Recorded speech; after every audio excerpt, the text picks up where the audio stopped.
Welcome back to the Sports Source. This segment brought to you by Safety Systems, East Tennessee's #1 source for security and entertainment needs.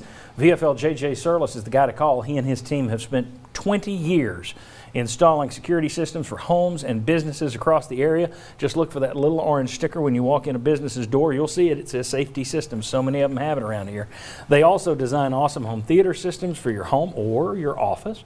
And now they focus on all the latest in home automation. They do it all. Visit their website to learn more. SafeTsystems.com. All right, so I like what Danny White was saying. The idea of it sounds good. Now, granted, you've got to improve the facilities. There are people who are already docking him who just cares about fundraising.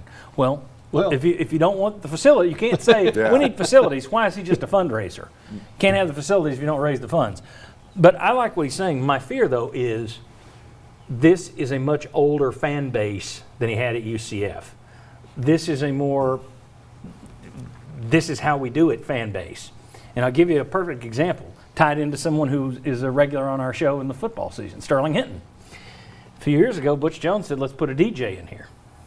For the recruits, for the players, they dig it. Schools across the country are doing it. More and more schools are doing it. Tennessee fans, a lot of them, didn't like it. We want our band. Where's the band? I don't want this loud rock and roll. So this rock and roll bah. Yeah. Anyway, I just wonder then, that's a perfect example. Here's innovation for the young kids, for the recruits, for the players, and this fan base went, I don't know. Well, it was kind of loud. Again, you're not the audience, you're the audience. So what are your thoughts on all this? Do you think it's possible to be innovative at a school that is also deep and rich in tradition? I think it is, but I think a lot of it probably will end up having to be the Sunday through Friday. You're having to market, you're having to build up to the game day experience.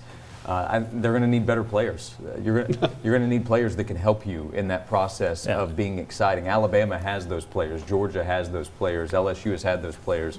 Tennessee doesn't. But that comes back to more the football recruiting. Right. I mean, let's talk about things he can control. Yes, I think absolutely. I think he can. Part of it's going to have to be saying no to people, though. I mean, that's going to be part of this process. If there are people that don't like what you're going to do and you believe in what you're going to do, you say no to them, and you find the people that will back you. And don't you think part of it's having millennials, market to millennials?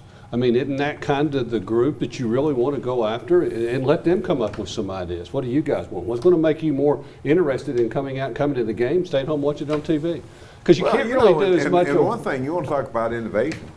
One of the things, and it's already happened in Tennessee, is the day of your ever-growing stadium is over. You know, it used to be add seats, add seats, add seats, add seats. Now you take finally going in the other direction. To change the stadium a little bit. Well, you know, as I get older and even throughout time, the one thing I've disliked about going over to Neyland Stadium is that I sit on a bleacher seat.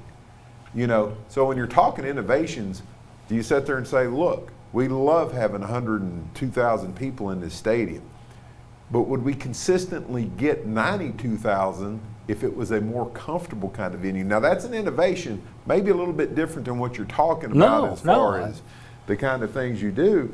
But if you're talking about changing your game day experience, where you set for 3.5 hours is a big part of that. Well, and I would argue over the last 10 years, even further back, I mean, the reason Philip Fulmer, the final straw was Alabama filled up Neyland Stadium. You didn't have guys going over there. So I know we talk about every year, you always hear, we're the best fan base because we fill it up 100,000 strong every week.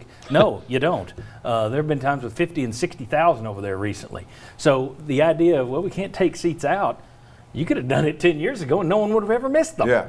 A lot of schools are planning on that. Yeah, and we talked about that many years ago here when Kentucky started doing it, that was the future. Your Dallas Cowboys, one of the things they did was they went and they measured the average, I don't know how they did this, they claim that the average distance from your home seat to your television screen means the screen will be this big. Right. And then they went and they said, we want to give somebody the same ratio in the stadium. So it's 60 yards. Which is why they said, okay, this ratio, that screen will look as big to you from the distance you're at in your stadium seat as it would your screen in your room. Yeah, and I think that's the kind of innovation that improves a game day experience. Obviously, you want to win games, but if you can't control that's a real good point. One of the innovations since I've been going over to UT, the Jumbotron.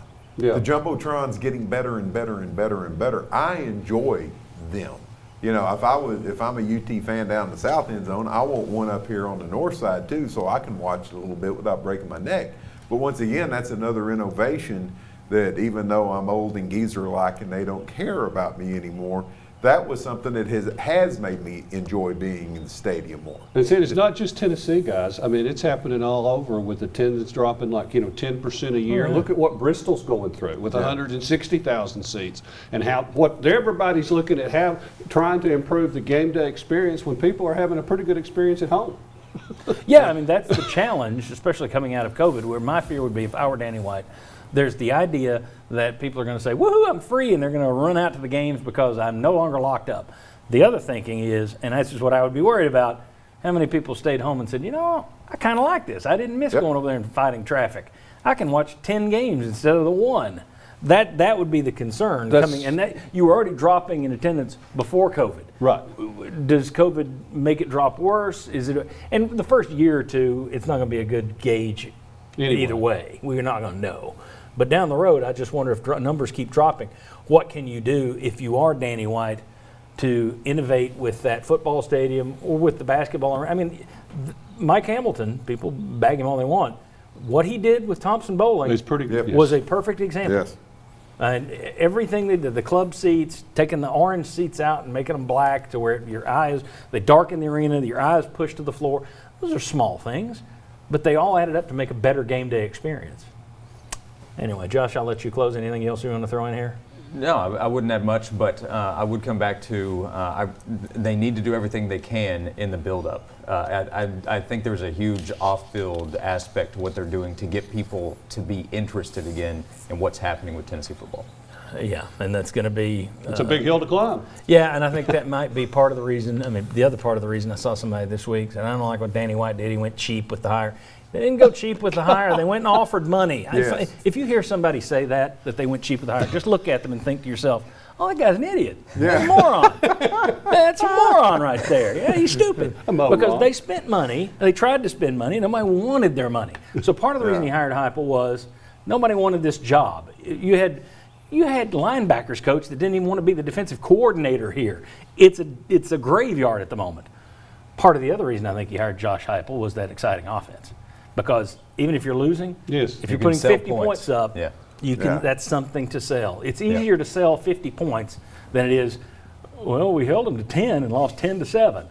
You can have a great defense. It's easier to sell big offense. That's what I tell people all the time down at the casino.